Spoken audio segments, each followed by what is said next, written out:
నడి వీధిలో నిలబడి నిర్భయంగా భగవంతుడు మాత్రమే మా ఏకైక ఆశ్రయం అని ధైర్యంగా పలుకుగల యువతీ యువకులు కావలసి ఉన్నారు.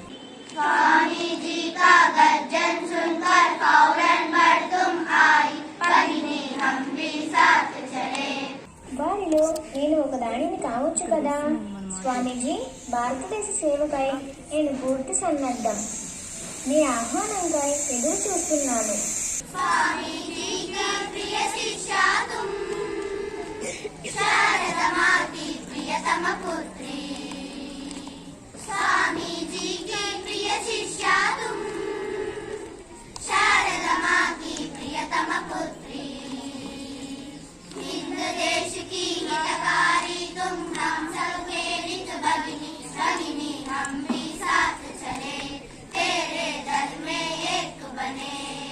ఈ పాఠశాలలో విద్యను అభ్యసించిన బాలికలు ఆదర్శవంతులుగా మారగలరని ఆకాంక్షిస్తున్నాను.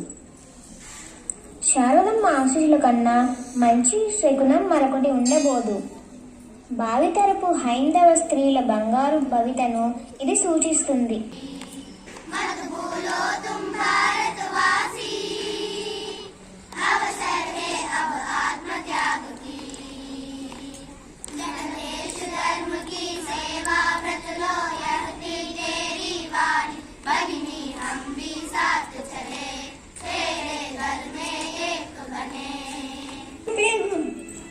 అమ్మో, ప్లేగట! అందరూ పారిపోండి, పారిపోండి, అందరూ పారిపోండి. ప్లేగు వ్యాధి తీవ్రంగా వ్యాపిస్తుంది. ఈ ప్రదేశంలో ఎక్కడ చూసినా అపరిశుభ్రత. దాని వలన ఈ వ్యాధి మరింత వ్యాపిస్తుంది. వీటిని శుభ్రపరచడం మన బాధ్యత.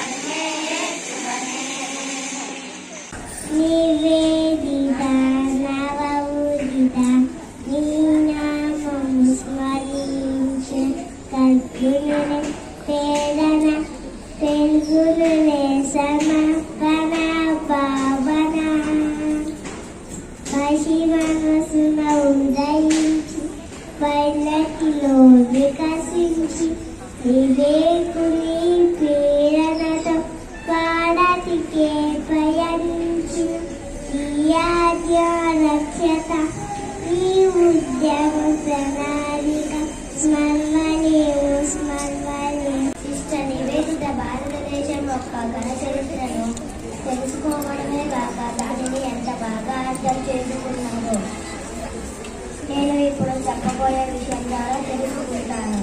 నివేదితకు భారతదేశం అంటే ఒక పవిత్ర భూమి. అందువలన ఆమె దృష్టిలో ఈ భూమిలో జన్మించిన వారంతా పవిత్రులే. 1903లో ఒక వేసవి నాటి మధ్యాహ్న సమయాన నివేదిత మేదినీపూర్ అనే ప్రాంతానికి వచ్చింది. రైల్వే స్టేషన్లో ఎందరో ప్రజలు ఆమెకు స్వాగతం పలికేందుకు సిద్ధంగా ఉన్నారు. ఆమె రైలు నుండి దిగగానే వారంతా ఒక్కసారిగా హిప్ హిప్ హురే అంటూ అరవసాగారు. ఆంగ్లవనిత అయిన నివేదితకు ఆ విధమైన అరుపులు ఆనందాన్ని కలిగిస్తాయని వారు భావించారు. కానీ నివేదిత దానిని ఆమోదించలేదు. తన చేతిని ఊపుతూ వారిని ఆగమని సైగ చేసింది. హిప్ హిప్ హురే అనేది ఆంగ్లేయులు విజయోత్సాహంతో పలికేదని, భారతీయులు దానిని అనుసరించరాదని సున్నితంగా మందలించింది.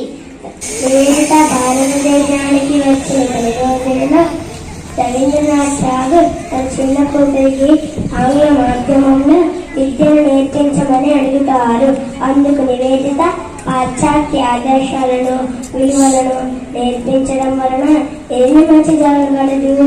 సరైన విద్యాభ్యాసం అంటే అంతర్గతంగా దాగి ఉన్న శక్తిని వెలికి తీయడమే అవుతుంది అని జవాబు ఇచ్చింది. నమస్తే